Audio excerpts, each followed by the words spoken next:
Hello, Buffalo! Thank you. Thank you. Thank you. Thank you. Thank you. First, to your mayor, Mayor Brown, who's been a good friend of mine for a long, long time. We've been talking about Buffalo and the issues that Buffalo faces. I don't want to tell you how many years, because we still fancy ourselves sort of young guys, you know. I tell you how many years, you're going to say, I don't know what you're fancying, Cuomo, but you're delusional. But we started back when I was at HUD. We started scheming and working on issues that face Buffalo, and he's been doing a fantastic job as mayor. Give him a round of applause for his performance.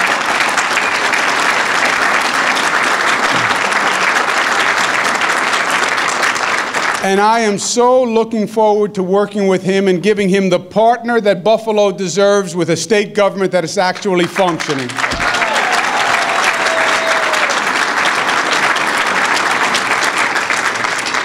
Congressman Brian Higgins, another one. I don't want to tell you how many years we go back, but I was in Washington watching Brian Higgins. And you know how good he is in the district.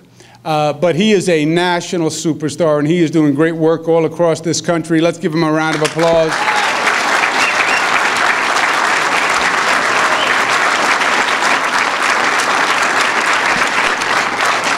It's always a pleasure to hear him speak, too, isn't it? Because he's still the professor. He's always smart, and you always learn something when you listen to the congressman. Congressman Brian Higgins, thank you very much. Supervisor, thank you for having us. Thank all of you very much for coming. I am so excited about where we are. I am so excited to get this election done, and I am looking at January, and I am thinking about moving this state forward, because I'll tell you the truth, I'm just sick and tired of being sick and tired. Remember Fannie Lou Hamer, that great expression? I am sick and tired of talking about the problems of New York State, and especially Western New York, and not seeing enough progress.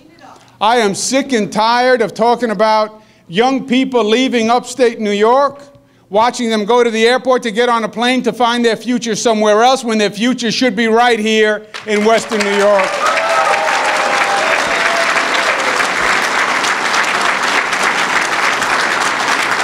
I am sick and tired of watching jobs leave New York State, job after job, watching downtowns close storefronts, because we have no tax policy and no fiscal policy in this state. I am sick and tired of it.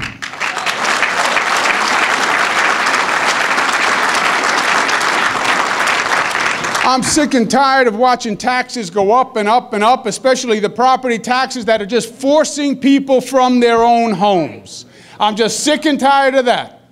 I am sick and tired of hearing about the good old days that was New York, and stories of what we did yesterday, and stories of the past, and not enough plans and visions for the future and what we're going to do tomorrow to keep our young people here and move this state forward.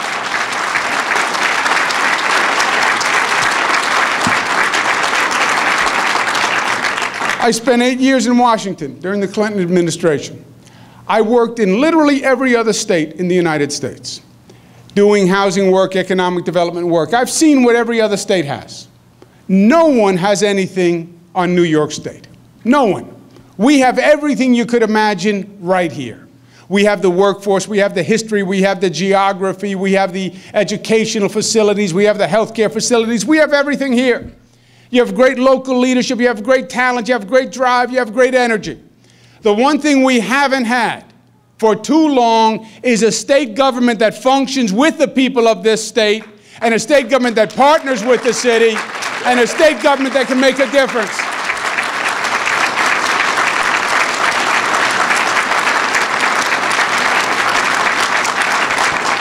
And that is what we are going to do come January. We're going to start by cleaning up Albany and giving you the government you deserve, a government that represents the people of the state.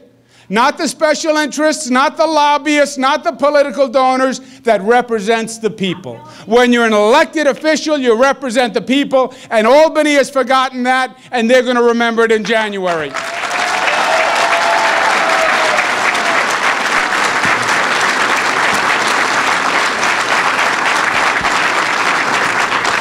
There is going to be transparency. There's going to be accountability. We're going to stop these embarrassments where you're afraid to open up the newspaper nowadays because you don't know what you're going to read about the shenanigans in Albany. And it is not the legacy of New York. The Professor Brian Higgins is exactly right. New York state government was the finest state government in the United States. I first encountered it, I was about 22, 23 years old. My father became governor, and I went up, and I used to watch in awe. You had such talented people, people of integrity, and they had great arguments. Of course, there were debates, but people of talent on both sides of the aisle, Democrats and Republicans. And it was always about the people. And this state passed programs that the other states followed. This state passed legislation that the federal government followed. We were not a national embarrassment. We were the nation's leader. And that's what this government is going to be again.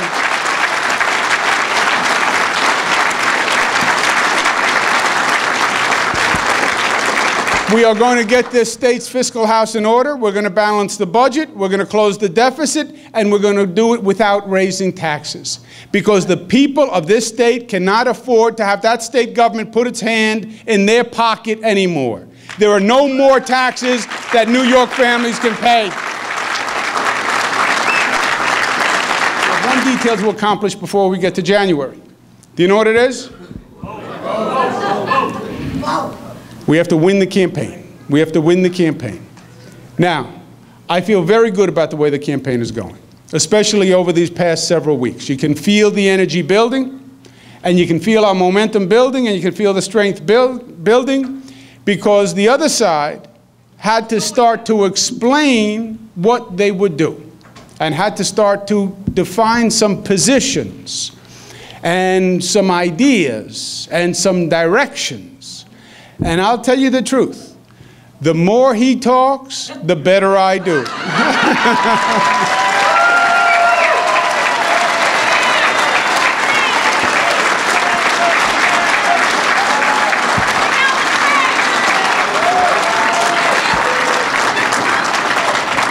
You could not make this stuff up, I'll tell you the truth. Every day it's a new one. But the reason we're doing well is the people of the state are starting to hear these positions, and they just don't represent what the people in this state believe. Work camps for families who happen to be on welfare, tend to be young women and children. State-sponsored work camps so they can learn personal hygiene. Who ever heard of such a thing? What do you do with young kids who are in failing inner-city schools? Take them out of the school, take them out of the home, and send them to a state boarding school to be conditioned. What do you do about immigration? We have a public referendum and we'll pass racial profiling. So the police can racially profile on the street a person who may look like an immigrant. You know what happens if we pass racial profiling? The first person that gets arrested is me. And I'm proud of it. These positions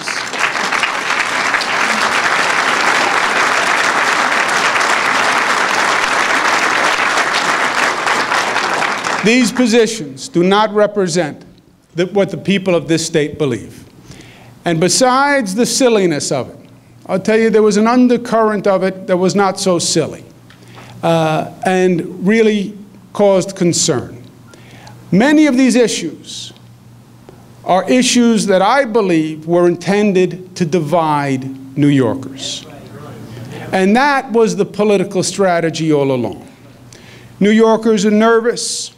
The economy is bad. New Yorkers are angry. Government has disappointed them. And I think what the other side was saying is they're going to play to that fear, and they're going to exploit that fear and exploit that anxiety. And all these issues were to divide. Divide us New Yorkers from the immigrant community. Divide straight New Yorkers from gay New Yorkers. Remember the anti-gay comments. There were sexist comments. Divide us male from female. divide us upstate from downstate. My opponent went to New York City, spent a few days in New York City, came back to upstate, and said, boy, those people in Manhattan, they walk around like they're catatonic. I'm glad I'm in upstate. It's another wedge, another division, trying to separate, trying to pull us apart. The racist emails, trying to pull us apart, pull us apart. Well, you know what's going to happen on Election Day? The people of this state are going to stand up and say, you don't know who you're dealing with. You think you're going to separate us? You're going to separate New York? You're going to divide us? You're going to separate us upstate from downstate? No way. You're going to separate us gay from straight? No way. You're going to separate us New Yorkers from new immigrants? No way. Because New York is all about diversity. And New York is all about celebrating diversity. And our differences don't frighten us. We embrace our differences. We love the fact that we are black and white and brown all together. That's how we forged this place. We said, come one, come all. That's the Statue of Liberty. We're not afraid of the different races and different ethnicities. That's what made us strong. We find the commonality and we forge community. We're not afraid that there are gay New Yorkers and there are straight New Yorkers. Come here and live your life the way you want to live your life. And we're not going to tell you how you should lead your life.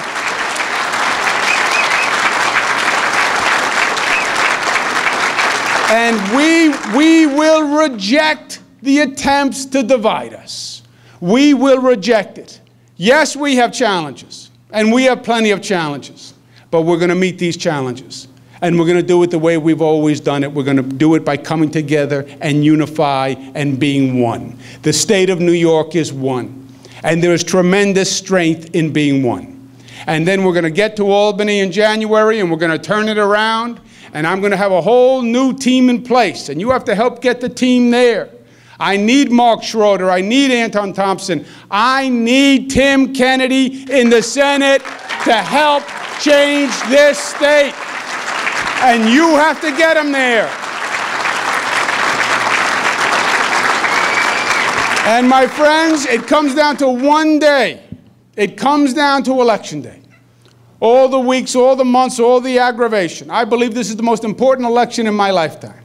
All the chips are on the table. All the stakes are on the table. You tell me what happens on Election Day, and I'll tell you if the state moves forward or not. You tell me what happens on Election Day, and I'll tell you the soul and the character of this state and the statement its people made in the voice and face of division. That's what Election Day is all about, and you have to make the difference. You have to make the difference. You know where change starts? Change starts with the person in the mirror. Change starts with you, my friends. We're very good at saying the congressman has to do this, the governor has to do this. You go first. You go on Election Day. And we're going to do it the old-fashioned way. We're going to knock on doors. We're going to make phone calls. We're going to get everyone on the block out, everyone in the community out. The whole family comes out. Your lazy cousin has got to get up and get out. Everyone is going to vote. Everyone is going to vote on Election Day. We're going to win, and we're going to bring this state back to the Empire State status. It's going to be better and stronger than ever before, and we're going to do it together as one New York, rejecting division, celebrating diversity, doing it as a united one. I can't wait. I am so proud to be part of it. Thank you, and God bless you.